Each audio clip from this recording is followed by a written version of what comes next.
When Eddie fell asleep that night, the world faded faster than usual. No colors, no sounds.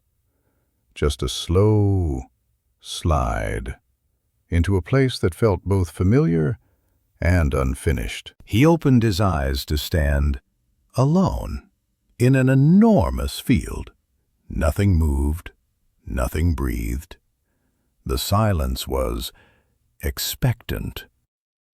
Then, a faint flicker appeared at the far edge of the field. It wasn't bright enough to be a star, nor warm enough to be a flame. It was just trembling, like it wasn't sure it belonged there. Eddie took a step toward it cautiously.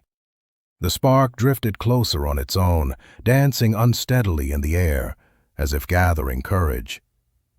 Then it spoke, in a whisper heard only in his thoughts.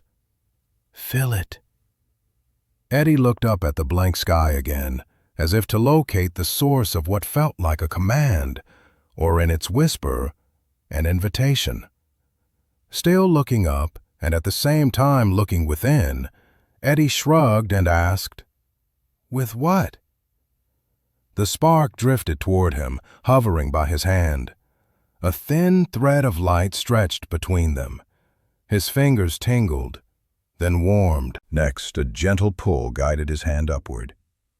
He didn't understand how he was holding anything, but the spark's glow had become a pen of light. The sky stood still. Eddie draws a line with the light. Just a single line. An uncertain movement across the blankness of the still, open sky. Below, a deep vibration rolled through the field. It wasn't frightening. Rather, it was like the earth waking up. Above him in the sky, clouds erupted from where his line had touched. Dark, swirling, alive. Lightning threaded through them. Thunder rumbled the ground at his feet. What is going on? Eddie wonders as he stumbles back, eyes wide.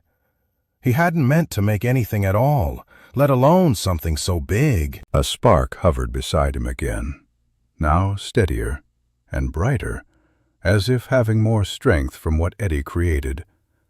Another whisper. "Continue." So he did, lifting his hand with more certainty this time. He drags another line through the sky. Thunder bloomed. A third line. A fourth. With each stroke, the empty sky and field below filled. Clouds unfurling, winds stirring, shadows sweeping across the field like giant curtains. All so orchestrated. Drawn into the loud, bold energy of it all, Eddie stepped back to see what he'd made. What had been pent up in the silence he now saw. The sky was no longer a blank page. It had texture, it had weight, it had color, it had sound. The spark circled him once again before dissolving upward into the clouds above. Like the moment after a crescendo, the storm calmed. The clouds softened. The light dimmed as the dream folded in on itself. Meta 6:0.5. He awakened with a sharp inhale. His room was quiet. Morning light filtered in. Everything looked the same. 6:0.5. Yet inside himself there had been a shift. He replayed the dream while it was still with him. The blankness, the spark, the line with his hand, the thunder. He knew in himself, blankness nor silence were empty. They were invitations, open spaces for something to begin. He knew it's for him to fill the space. It is for and in him. He knew as he sat up in bed, feet touching the floor, his eye catches a little spark with the quiet tug he had felt in the dream. He smiles. He smiles as others in the house begin to move around, as he knows the morning routines and shenanigans are about to begin, and that too brings a smile. He said, that night his parents prompt him to go to bed. His mom announces into the family room, "You kids get ready for bed." When Eddie goes first, his dad is shocked. "You?" Eddie shrugs, kind of owning the zinger. then shares, "Yeah, Dad, it's weird. I had a dream I actually remember. I don't understand it, though." His dad gives a soft hug in passing as he wraps up something he was working on. Dreams reveal a lot. They're usually larger than life, though. They're symbolic, with messages and meanings. "Like fairy tales?" Eddie asks. Dad adds, "Yep, and nursery rhymes, even video games." "And golf and paintball?" chimed in his younger sister. "Ha ha, very funny," chided their dad as he tickled her. Dad then returns to Eddie. "So, Bud, what do you remember from the dream?" Eddie adds with bright-eyed enthusiasm. "At the start, there was clear open sky, no clouds. It was quiet, still, so still I could feel it." The young boy continues. "Then this light hovers around me. I feel that too.